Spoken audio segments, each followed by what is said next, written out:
Hey guys, welcome to my mini blog. আমি আবার চলে এসেছি আমার মিনি ব্লগ নিয়ে।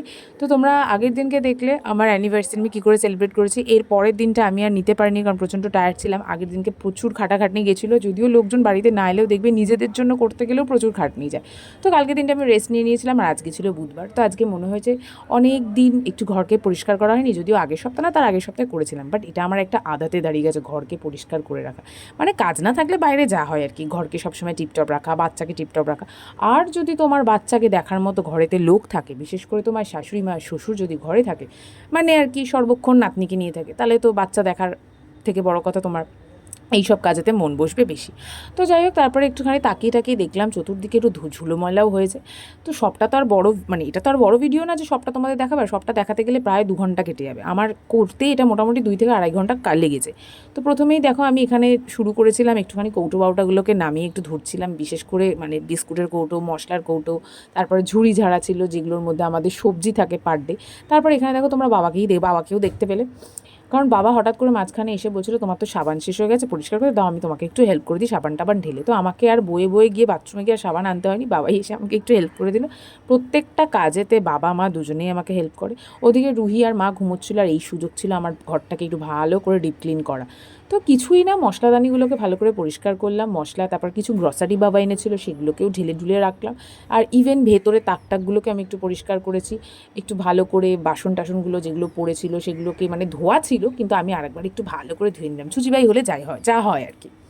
তো যাই হোক, এইভাবে ধুয়ে টুয়ে মনে হলো যে আবার একবার ভালো করে আজকে হারপিক দিয়ে ঘষে ঘষে ভালো করে গ্যাস ট্যাসগুলোকেও মুছে দেবো।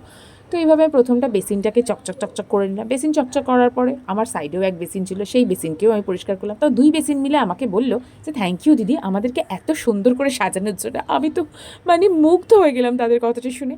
তো যাই হোক, তারপরে আমার মনে হলো এবার গ্যাসের তলাটলাগুলো মোছা উচিত, মানে যেখানে আমার সিলিন্ডার থাকে।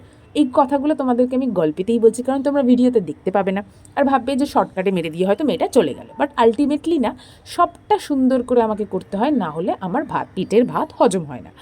তো যাই হোক, তারপরে হঠাৎ করে এত কিছু করার পরে, গ্যাস মোছার পরে, চিমনি মোছার পরে, দেওয়াল মোছার পরে হঠাৎ করে মনে পড়লো যে ও বাবা, মুড়ির কৌটো ধুতেই তো ভুলে গেছি। তো মুড়ির কৌটো মনে মনে ভাবছে সবাইকে পরিষ্কার করলো, আমাকেই পরিষ্কার করলো না দিদি।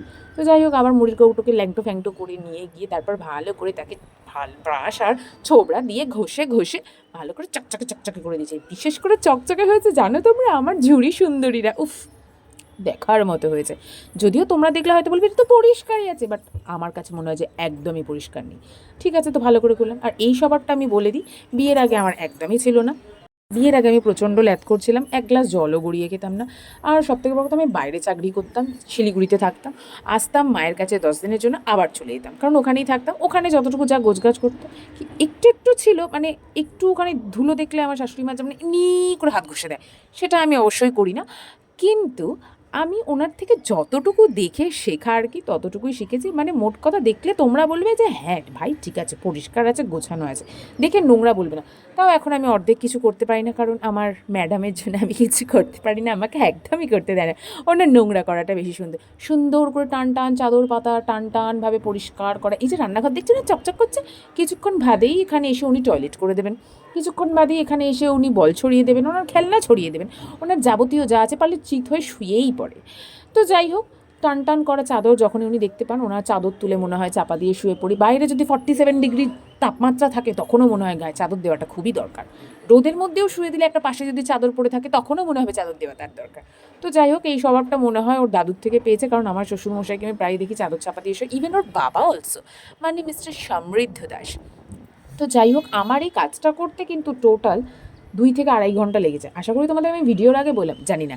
এনিওয়েজ, আর এতক্ষণ টাইম আমি সুন্দর করে পরিষ্কার করার একটাই কারণ, সেটা হচ্ছে আমার শাশুড়ি মা বাচ্চা নিয়ে একদম খাইয়ে দাইয়ে তাকে চেপে ধরে ঘুম পাড়িয়ে দিয়েছে। আর মা বাবা ঘরে থাকলে, বিশেষ করে এরকম সাপোর্টিভ শাশুড়ি মা থাকলে, দেখবে তুমি ফুল টু মেজাজে থাকবে, ফুল টু সমস্ত কিছু করতে পারবে, দারুণ এনার্জি তোমার থাকবে। তো তারপরে ভাবলাম, এখন ম্যাডাম যখন ঘুমোচ্ছে, ম্যাডামের এটা হচ্ছে সবথেকে প্রিয় খাট, যেটাকে আমরা সোফা কাম বেড বলি। তো এটাকে আজকে আর আমি তুলে তালিনি, কারণ বেশি টানলে এগুলো নষ্ট হয়ে যায়। মা বলেছে বেশি টানার কোনো দরকার নেই। উফ, দেখো আমি এত কথা বলতে বলতে হাঁপিয়েও গেলাম, তাই একটুখানি ভালো করে মন দিয়ে একটু জল খেয়ে নিলাম। তো তার মধ্যেই বাবা এসে গেছিলো, বাবাকেও আমি খেতে দিয়ে দিয়েছিলাম।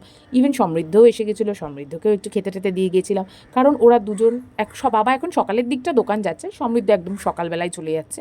তো বাবা তারপরে এসে দুপুরটা রেস্ট নেয়, আবার বিকেলে গেলে গেল, না গেলে না গেল। এখন বাবা কদিন বাড়িতেই থাকছে, আর আমিও দারুণ মেজাজে আছি, কারণ বাবা মা দুজনে একসাথে বাড়িতে থাকলে আমার খুব ভালো লাগে।